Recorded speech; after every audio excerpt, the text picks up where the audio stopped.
Hello everyone, welcome to my channel. I hope you all are having an amazing day, evening, afternoon, or whenever this video may find you.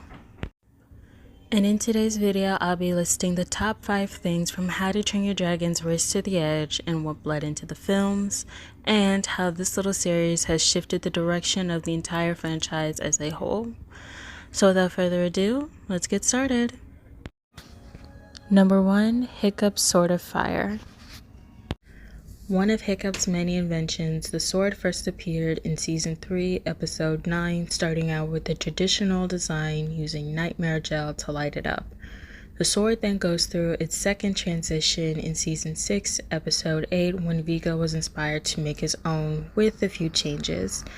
These changes are what we see in the movies with the exchange of Ziploc gas tubes to light up the sword and to create an explosion with gas coming out of one end and a lighter on the other. He even uses the sword to bond with other dragons in the world the same way as his mother. And while this may not be the most lethal weapon, it is very intimidating to enemies because, fire bad. Number 2, Hiccup's flight suit. The flight suit has gone through the biggest evolution throughout the entire series. First appeared in Season 1, Episode 12, it started looking like metal rods with cloth covering them. Its second evolution was in the same episode, where instead of fitting like a backpack, it fits more like a parachute, where instead of looking like a giant metal clock, it's more practical, lighter, and much easier to manage. Its third evolution came in the second movie, where the design and functionality is the same, only this time it is equipped with a tail fin to help with maneuvering through the skies and using toothless plasma blasts to gain altitude. The last and final transition is the third movie, where it takes its final form. It still functions the same way, with the addition of fireproof armor thanks to the shedding of dragon scales. It also folds in more easily. Plus, they're modeled after the dragons, which is very cute. Now, of course, throughout the series, Hiccup has created a lot of inventions, but sadly, not all of them are listed here because not all of them made it into the movies. But these are the main 2 that he uses frequently. Number 3, the start of chaged. I knew if I did not mention these 2, I would get crucified. This is something a lot of people rejoiced at the fact that these 2 finally and officially got together in Season 4, Blindsided. Now, if you only watched the movies in order and didn't watch the shows when you were younger like I did, then you're probably thinking, weren't these 2 already official? I mean, they kissed.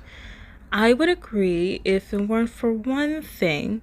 You see, in the first movie came out, Dan and the other creators didn't set their sights on making a second, third, shows, comics, or anything like that.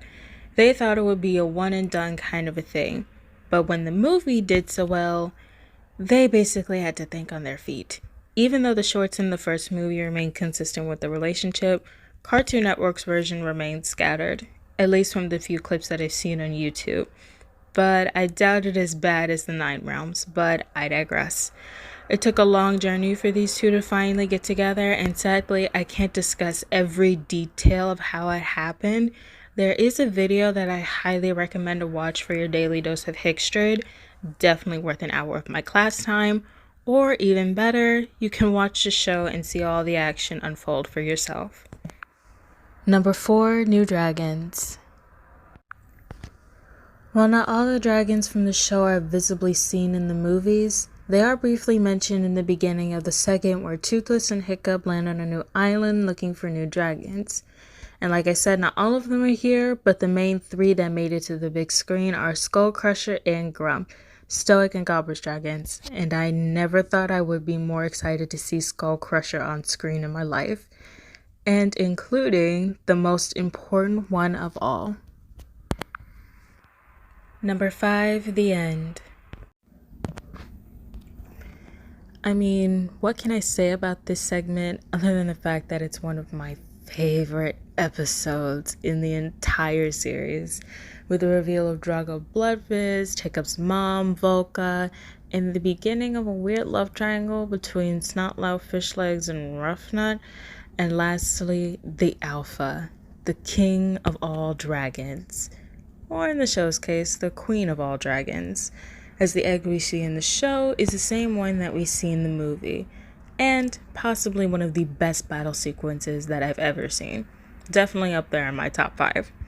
The last episode of the show is basically what sets off the events of the second movie. But like I said before, these events are never mentioned, but they are egg dropped, oh god, or hinted at throughout the movies. It may be one of my favorite episodes, but the ending felt a little forced and rushed, in my opinion. But hey, even the things you love have flaws, so I guess there's that. But anyways, that's all for today's video. Thank you all so much for watching, and I hope you all enjoyed it.